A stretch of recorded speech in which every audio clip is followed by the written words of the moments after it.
to start all of your phone calls here on the Kim Komando Show. And when you're calling in, you're first greeted by Andrew Babinski in the Kim Komando Show Man Cave. Hello there, Andrew. Hello, Kim. What's going on? Bob in Florida, Fort Myers, Florida, Fort Myers, is going on. He came home, and his wife had a surprise for him. Oh, I always love surprises. Bob didn't like it. Why? It was an Alexa.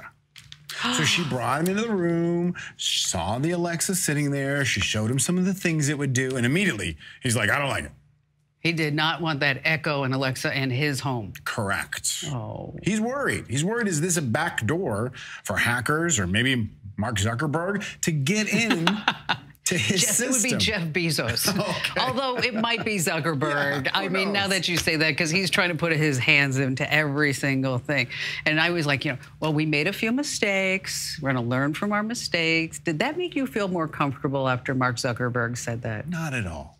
No. And after he testifies, I won't be more comfortable. Oh, that is going to be so uncomfortable to watch. You think so? Oh, I think he's such a people person. It'll be great. He has to put a suit on for that when you go to Washington. That's true. We haven't seen him in a suit in like a decade. No, not at all. So let's solve Bob's problems. So Bob in Fort Myers, Florida, welcome to the Kim Komando Show. So you're not loving the surprise from your wife? No, not at all, Kim. And my concern is she hooked it up to our network, put the password in, all well and good.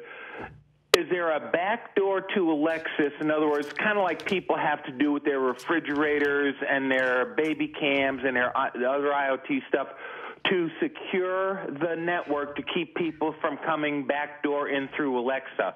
Or did she just do it right and it's fine? and you just have nothing to ever worry about.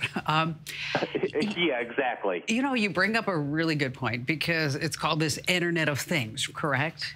And, yes, and I don't want it. It's where every single thing is connected, right? We have, as you mentioned, you have the webcams, security cams, your smart refrigerator, your smart appliances.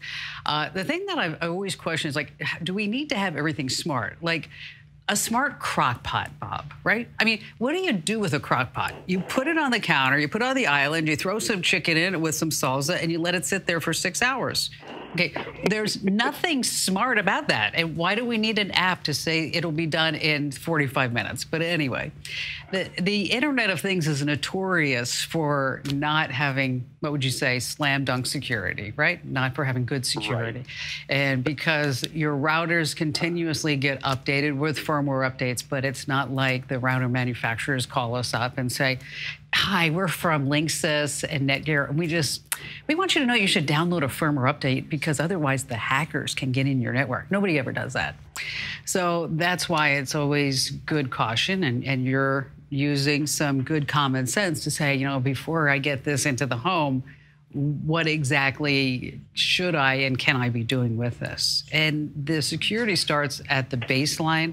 And it sounds like you've probably already done this, but a lot of people haven't, where you change the default password for your router because those passwords are readily available on the internet, right? Right. And I have a secure password on the internet, on the router, so we can have secure. My wife's actually in a financial business, and it's really important to keep everything as safe as possible. Right, and yeah, exactly. And I really think no matter what business that you're in, is that you need to make sure that that network is truly locked down. And so you use WPA2 and you start using MAC addresses so that only authorized devices can connect up to your network, because as you so astutely stated, once somebody's on your network, they can crawl all around the network and see exactly what's going on, which isn't exactly fun. Now, I will tell you that back in November, there was a security incident, so to speak, with Google Home and also the Amazon Echo devices. You see, they also run on Bluetooth. And so it was a proof of concept, something called Blueborn, that if we had a Bluetooth device that could have access to the Alexa, then that could also have access to everything on the network. But Bluetooth is a short range, only 300 feet. So it would have to be somebody actually in your house to do that. They fixed it, but it just was showing that this is potentially possible. What you want to do is set up Alexa only to use, again, put that MAC address on your router, on your network, so that we know that that's the only device that we've allowed additional access to. Make sure that you have everything also locked down. But you also want to make sure that you set up a PIN on your Echo in order to order anything. I mean, I'm sure you've heard the stories where, little boy or little girl says, Alexa, listen to the Kim Komando show or buy me a new dollhouse, and suddenly it actually arrives and it changes stations.